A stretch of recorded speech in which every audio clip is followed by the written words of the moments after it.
Hello and welcome to another episode of Tips and Ideas with Ed Wallace of Midwest Landscaping.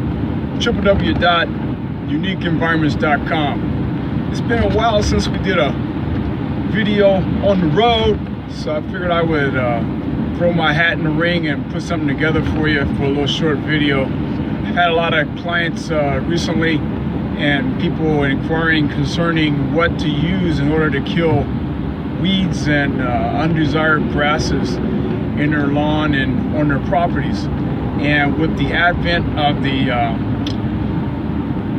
latest and greatest information about Roundup, glyphosate, and the use of it causing cancer and a lot of other maladies, there's been a lot of different things on the market that is not as toxic as Roundup in order to get rid of undesired grasses and weeds on a property. I had my first experience of using a product that was non-glyphosate related was a client about 4 or 5 years ago, where we were doing a landscape project, and it was decided by the client that she didn't want any Roundup or anything like that herbicide sprayed on her property to kill the grass. And we were doing a total makeover at her property, so we needed to take all the grass out in order to put in decomposed granite and other plant materials. And so when I asked her, well, what will she allow us to use on the property, she mentioned to me that she would rather that I use vinegar. And so I automatically, and you're not supposed to do this, I automatically started laughing, saying like, vinegar? You gotta be kidding. And my designer kind of cringed, and I meant no harm, but that's kind of like the way I am sometimes. I just let it roll, which is sometimes not the best, but I just let it roll out. I didn't laugh directly at her, but I did laugh. I said, vinegar? You gotta be kidding me. She says, no, I've read a lot of books, and I've understand that vinegar can be used, horticultural vinegar can be used as a substitute for Roundup herbicide. So I said, well, I never heard of it, and if you want me to use that, fantastic, I'll do it.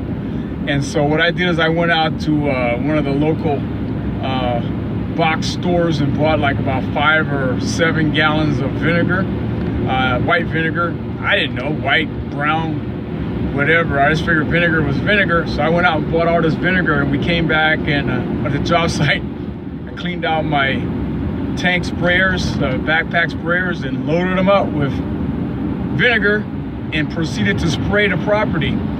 And in the meantime, I went on social media and asked a couple of my compadres and buddies concerning the use of vinegar, and they kind of chuckled also, but they did say that it would give a good top burn, but hey, from a standpoint of killing roots and killing things under the ground, it's not that effective.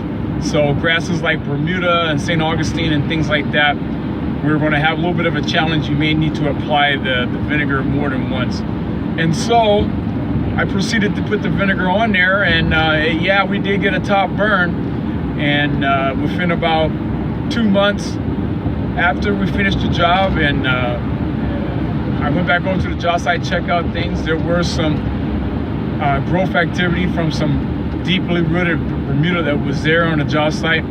But the client had, in the meantime, ordered some horticultural grade vinegar online somewhere, and she was doing spot treatment. But that was my first experience of dealing with alternative to Roundup herbicide to use for killing grass in the lawn area, or basically doing spot treatment of weeds and grasses on a property.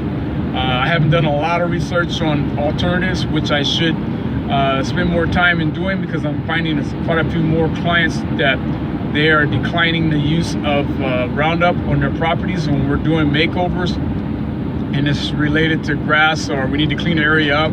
It does dictate that we need to use some type of killer in order to help eradicate the undesirable weeds and grasses.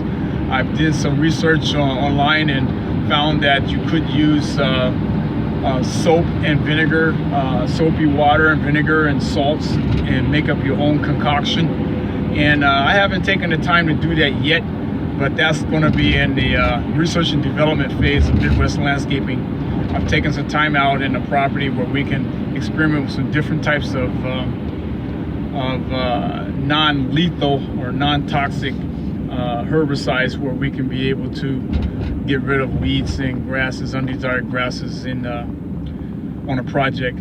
So my request from my viewing audience and listening audience is, if you have home style remedies that you have used, if you've heard of different types of remedies in order to get rid of grassy weeds and undesirable vegetation on a job site or at your home, please feel free to put a comment into the comment section on the video and let me know about it. Educate me. I'm always open for new education and finding out what we can do to make our environment a much safer place to live, and for plant materials and the things that we install to flourish. So it wasn't too much of a tip, but it was a little story there and a little bit of experience in dealing with glyphosate and with herbicides. And so please send in your tips and your ideas to me at Wallace of Midwest Landscaping, www.uniqueenvironments.com.